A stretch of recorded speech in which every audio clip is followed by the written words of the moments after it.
Megawati Soekarnoputri dalam surat tertulisnya yang dibacakan Sekjen PDIP berharap ketuk palu MK bukan palu godam jelang sidang putusan sengketa Pilpres 2024.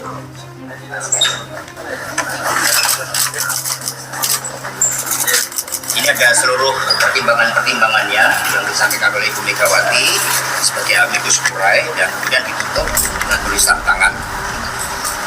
Rakyat Indonesia yang tercinta, marilah kita berdoa semoga ketuk palu Mahkamah Konstitusi bukan merupakan palu godam, melainkan palu emas. Seperti kata Ibu Kartini pada tahun 1911, habis gelap terbitlah terang, sehingga fajar demokrasi yang telah kita perjuangkan dari dulu timbul kembali dan akan diingat terus-menerus oleh generasi bangsa Indonesia. Amin ya rabbal alamin.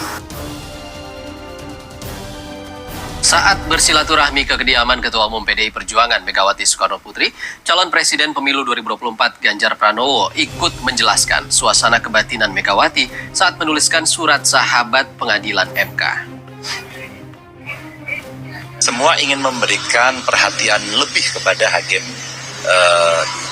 yang ada di MK, wabil khusus pada MK-nya sendiri. Saya kira ini momentum yang luar biasa buat MK untuk tidak membuat April Mop, tapi memperingati apa yang pernah dilakukan oleh seorang Kartini. Habis gelap, terbitlah terang. Dari kondisi MK yang selama ini menjadi cacian, makian ya, dengan stempel-stempel yang kurang baik dengan putusan MK, rasanya inilah momentum untuk mengembalikan marwah MK. Tapi saya secara pribadi, saya kira Ibu juga sama, tidak akan mempengaruhi putusan. Karena kewenangannya pada Yang Mulia Majelis Hakim. Tapi sebagai sahabat pengadilan seperti masyarakat yang lain, Ibu menuliskan pikirannya, termasuk opininya waktu di Kompas itu, dan saya kira semua banyak orang melihat situasi ini ya. Jadi saya kira semua mendorong agar putusan ini seadil-adilnya dengan fakta yang ada agar demokrasi bisa terjaga.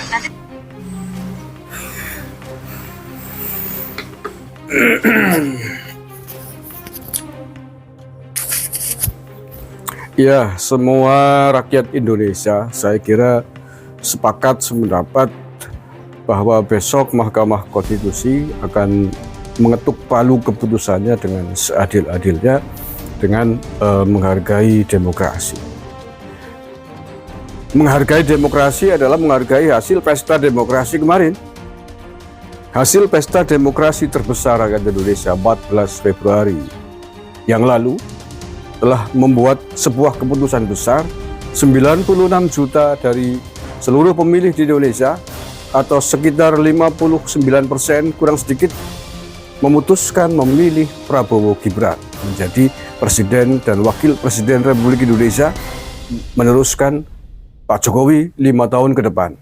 Itulah demokrasi yang sesungguhnya.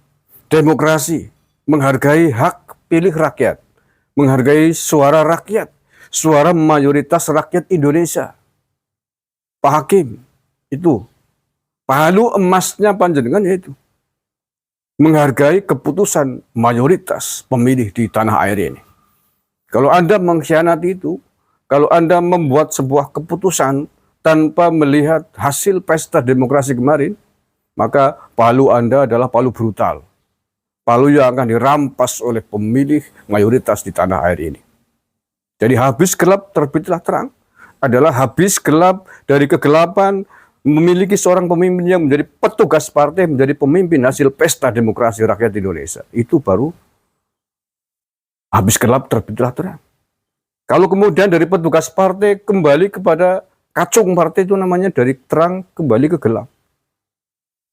Kalau kita mau bicara demokrasi, itu dong. Demokrasi adalah menghargai suara terbanyak. Hakim harus melihat itu. 96 juta kok mau dibandingkan, mau dianulir oleh 27 juta? Ketemu Kang di rumus saya. Pak Ganjar, 16% lobet terus macam-macam. Kalah ngaku kalah baik. Itu demokrasi. Kalau Anda menghargai pesta demokrasi, Anda harus menghargai kemenangan pihak Prabowo Gibran, 96 juta pemilih lebih di tanah air ini. Tapi kalau 27 juta Anda kuntet rankingnya 16% macam-macam, masih berbicara demokrasi. Ngilo, ambil cermin yang besar. Kayak gitu kok berbicara, habis gelap terbitlah terang. Kalau Anda ingin bercermin dari kegelapan menuju yang terang, maka bercerminlah yang lebar di depan kaca Anda. Cermin, ambil keputusan KPU, 40 juta, 27 juta, 96 juta. Jangan diburamkan cerminnya, jangan digelapin, biar kelihatan terang. Suara Anda berapa persen, suaranya Pak Prabowo berapa persen, suaranya Anies Baswedan berapa persen. Itulah cermin demokrasi di Indonesia. Cermin yang telah membuktikan bahwa mayoritas penduduk, mayoritas pemilih di tanah air ini tidak memilih Anda. Karena Anda dikenal sebagai capres gemelinti. Bahkan kesan gemelinti itu pun tidak hanya dikesankan muncul pada saat menjelang Pilpres 14 Februari kemarin, tapi justru sebelumnya elit-elit PDIP yang jauh hari sebelum pencalonan Anda di PDIP, sudah ada yang bilang Anda gemelinti ketika Anda bersaing dengan Puan Maharani sebelum dicapreskan secara resmi oleh PDIP. Beberapa elit PDIP mengkritik Anda sebagai capres, sebagai orang yang gemelinti menjadi gubernur Jawa Tengah. Hanya sukanya tampil di medsos. Itu kolega Anda di PDIP ngomong begitu. Dan kalau kemudian kemarin menjelang Pilpres 2014 ada yang mengatakan bahwa Anda capres gemelinti, bukan hal yang pertama, tapi yang kedua. Yang kedua setelah elit PDIP sendiri menilai Anda gemelinti. Ya Hasto, nggak usah kakek cincong. Demokrasi telah membuat keputusan besar. 96 juta lebih rakyat Indonesia memilih Pak Prabowo dan Gibran menjadi pemimpin penerus Pak Jokowi Ma'ruf Amin 5 tahun ke depan. Itulah demokrasi sejati. Demokrasi yang lahir dari bilik suara. Demokrasi yang lahir dari hati nurani rakyat. Yang semua menyaksikan dari tingkat TPS sampai tingkat KPU pusat. Disaksikan oleh banyak pihak, oleh Bawaslu, oleh saksi partai, parpol, polisi, TNI, menghitung, menyaksikan. Berhari-hari mau Anda anulir dengan alasan demokrasi. Demokrasi macam apa? Demokrasi cap apa yang Anda maksudkan?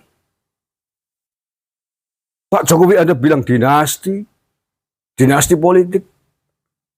Dinasti politik dari mana? Pak Jokowi setiap hari dikritik, termasuk oleh dirimu itu, dengan kritikan-kritikan yang melecehkan, merendahkan.